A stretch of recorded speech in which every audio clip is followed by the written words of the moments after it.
Le Portugal et l'Espagne promulguaient une loi en 2015 pour octroyer la nationalité à tous les descendants séfarades. Pour le Portugal, en tout cas, sans condition.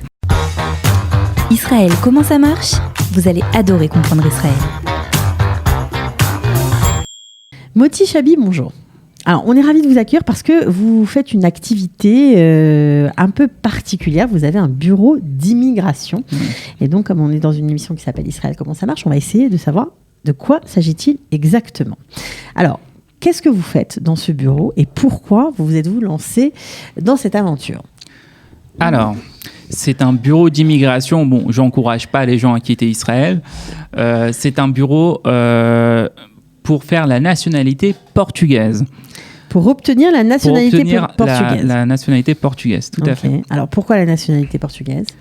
Alors, le Portugal et l'Espagne ont promulgué une loi en 2015 pour octroyer la nationalité à tous les descendants séfarades. C'est-à-dire les personnes descendants du Maroc, de la Tunisie, de l'Algérie, de la Turquie. Ok, donc les séfarades. La Grèce, tous les séfarades. Alors, voilà. C'est un petit peu sans différent. Condition, enfin pour le Portugal, en tout cas, sans condition. Alors, je crois que pour le Portugal, ça continue, mais pour l'Espagne, ça s'est arrêté. Ça s'est arrêté. Oui. Ça s'est arrêté il y a plus d'1 an. Et c'était quelque chose que depuis le début, voilà, c'était avec un temps limité dans la loi, à la différence du Portugal. Avec des conditions, je crois. Avec beaucoup de conditions. D'ailleurs, c'est ce qui avait fait le bruit à l'époque, c'était surtout la loi espagnole. Exact, on a beaucoup entendu parler de la loi espagnole. Voilà, c'est ça qui avait fait le bruit. Et puis après, ce qui a pris le dessus, c'est le Portugal, parce qu'on s'est rendu compte très vite que c'est par là-bas qu'on pouvait vraiment obtenir la nationalité et pas à travers l'Espagne. Alors voilà, juste pour ceux qui s'intéressent à ce sujet, voilà, obtenir une nationalité européenne, après tout, ça peut être utile. Il faut bien préciser que pour l'Espagne, c'est terminé. Et puis il y avait beaucoup de conditions à l'époque. Et pour le Portugal, ça continue. Il faut juste prouver une ascendance, mais vous allez nous expliquer pourquoi et comment, parce que on sait très bien que les Juifs séfarades en général avaient plus d'acquaintance avec l'Espagne qu'avec le Portugal. Je pense surtout aux Juifs du Maroc. Et pourquoi en fait ils ont tenu à étendre cette nationalité à tout le monde ? Alors en fait, ils font pas de différence. Déjà, on peut pas vraiment savoir qui après l'expulsion est parti au Portugal. Qui après l'expulsion de 1492 de l'Espagne, voilà. Des Juifs d'Espagne, d'accord. Et c'était 2 royaumes qui étaient liés, le Portugal et l'Espagne. Donc le Portugal considère tous les ressortissants séfarades, que ce soit de l'Espagne ou du Portugal, de la même manière. Voilà, avec le droit de revenir et d'obtenir la nationalité. C'est une espèce de mea culpa, en fait, voilà. Avec ce qui s'est passé. Voilà, c'est une réparation historique. D'ailleurs, quand la loi a été annoncée au Parlement, ils demandent pardon au peuple juif et que c'est quelque chose de vraiment émouvant. Alors, on comprend que c'est une loi, une espèce de réparation faite au peuple juif. Alors, qu'est-ce qu'il faut faire pour obtenir cette nationalité ? Par quoi on doit commencer ?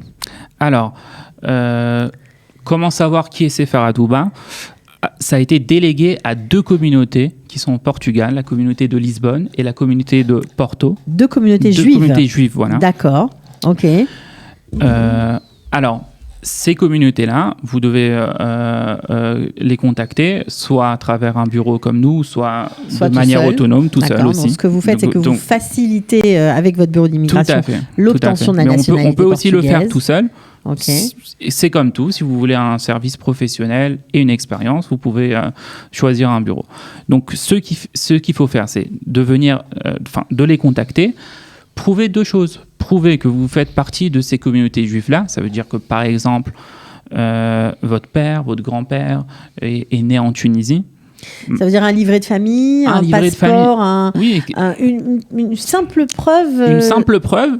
Okay. Maintenant, qu'est-ce qui complète la photo ? C'est que vous êtes aussi juif. Alors pourquoi ? Pourquoi ? Parce que si vous êtes juif et vous êtes issu de cette communauté-là, on sait que vous n'êtes pas, c'est très rare les personnes par exemple qui se sont converties et se sont rajoutées. Donc ça veut dire que on suppose que si vous êtes toujours juif, vous venez d'Espagne ou du Portugal. Voilà, et vous êtes venu de ces pays là du Maghreb, donc vous êtes descendant. Voilà. Par exemple, la loi aussi permet d'avoir la nationalité pour des descendants qui ne sont pas juifs. Okay. Il y en a beaucoup. Oui, bien sûr, parce que c'est une loi faite pour tout le monde. Mais quelle est la différence avec la différence qu'il y a, c'est que dans ce cas-là, il faut vraiment venir et prouver 15 générations en arrière. Parce que comment on va savoir Pereira, est-ce que vous êtes est-ce que vous n'êtes pas un Pereira d'un autre pays, par exemple le Brésil, la moitié de la population. Le fait d'être juif, ça suppute qu'on était déjà juif et séfarade. Et bien sûr, c'est pour ça, c'est un travail délicat que les Portugais ne savent pas faire. C'est pour ça que les communautés juives ont reçu l'autorisation de venir et de faire cette petite enquête, en tout cas d'avaliser le fait que oui, on était issus ou du Maroc ou d'Algérie, de Tunisie aussi, ça marche aussi. Oui. D'accord, ok. Oui. Alors, une fois qu'on a fait cette démarche auprès des communautés juives du Portugal, qu'est-ce qui se passe? Alors, il faut sortir un extrait de votre casier judiciaire. Il faut faire apostiller ce document, faire apostiller votre acte de naissance, faire authentifier votre passeport et préparer, faire une demande, vous expliquer pourquoi vous demandez la nationalité. Il faut aussi la lettre de la communauté et vous présenter votre dossier au registre central au Portugal. Aujourd'hui, les délais sont très très longs. Il faut le prendre en compte. Mais en tout cas, en termes de démarche administrative, c'est tout ce qu'il faut faire. C'est tout ce qu'il faut faire. Après, pendant la procédure, les Portugais sont très, très, très pointueux. Très pointueux. Et donc, s'il y a quelque chose dans le dossier, je ne sais pas, dans la traduction, une nuance ou quelque chose, il n'y a pas, ils ne font pas passer comme ça. Voilà. Donc, pendant la procédure, ça peut arriver qu'on reçoit, on veut tel document, encore une fois, on veut que vous expliquiez tel ou tel cas. Ce qui fait que c'est long et ça prend combien de temps d'obtenir la nationalité? Ça prend plus de 2 ans actuellement. Plus de 2 ans. Donc. Plus de 2 ans. Avant, ça prenait entre 8 mois, 1 an et demi. Plus le temps passe, plus ça devient long parce que beaucoup de personnes demandent la nationalité. Il y a eu combien de demandes faites Alors, plus de 100 000 dans le monde entier par rapport à la loi séfarade et spécifiquement 60 000 personnes en Israël. Donc 60 000 personnes ont demandé la nationalité soit espagnole, soit portugaise. Oui. C'est beaucoup. Oui, c'est énorme. Beaucoup de juifs du Brésil, beaucoup de juifs du Mexique aussi, qui n'ont pas le privilège d'avoir ce qu'on a nous, tous les Français ici, d'avoir une nationalité européenne. Et voilà. Et aussi en France, c'est pas les mêmes quantités, mais aussi beaucoup de juifs français le font. Ils veulent avoir leur national. Alors, quelles sont les motivations? Pour quelles raisons les gens demandent une nouvelle nationalité? Parce que je comprends bien, quand vous me parlez du Maroc, qu'il peut y avoir quelques attaches avec le Portugal. En général, c'est plutôt avec l'Espagne. Pourquoi vouloir soudainement devenir portugais? Alors, c'est divisé en fait. Plus on avance, plus les âges sont âgés, plus les personnes âgées en fait ont vraiment l'envie de renouer et plus on est jeune, plus c'est pour avoir encore une nationalité, c'est encore une sécurité, c'est quelque chose de possible et de disponible actuellement. Pour le business aussi. Pourquoi ne pas en profiter pour le business? Beaucoup de personnes investissent actuellement dans l'immobilier. Au Portugal, que ce soit des Français, pas que juifs, des Français en général qui investissent. Donc et des Israéliens. C'est plus facile, on va revenir sur les Israéliens, d'investir en ayant la nationalité du pays. Les choses sont beaucoup plus simples. C'est une grande motivation. Tout à fait. Il y a aussi des allègements fiscaux si vous allez habiter là-bas. Plus tard, par exemple, pour votre retraite, etc. Donc c'est vraiment... Ok, alors les Israéliens, leur motivation est aussi commerciale? Ils investissent beaucoup au Portugal? Ils investissent énormément au Portugal. Et mis à part le côté business, tout simplement, pour les jeunes surtout, s'ils veulent aller étudier. En Europe, par exemple la médecine, pas tout le monde a la possibilité d'étudier la médecine en Israël, d'avoir aussi les conditions d'un étudiant européen, de pouvoir ne serait-ce que travailler en même temps qu'on étudie, de pouvoir souffler un peu quelques mois et revenir. Donc voilà, ça ouvre la porte. Voilà, on a l'impression que voilà, Israël, par rapport à cette loi aussi, devient un peu plus, voilà, un pas en plus vers l'Europe, parce que c'est quelque chose qui rapproche. On ne fait pas partie de l'Union européenne, mais voilà, maintenant, la majorité de nos citoyens commencent à être européens aussi. Donc Alors, c'est assez intéressant, évidemment, parce que on parle quand même d'une population importante. À l'époque, il y a 500 ans, je crois qu'on parlait de 20% de la population qui était juive et qui aurait pu, aujourd'hui, leurs descendants pourraient demander la nationalité. Au Portugal, alors au Portugal, c'est 20% de la population ont été convertis de force. C'est ça. Donc ils sont restés là. Oui, c'est vrai.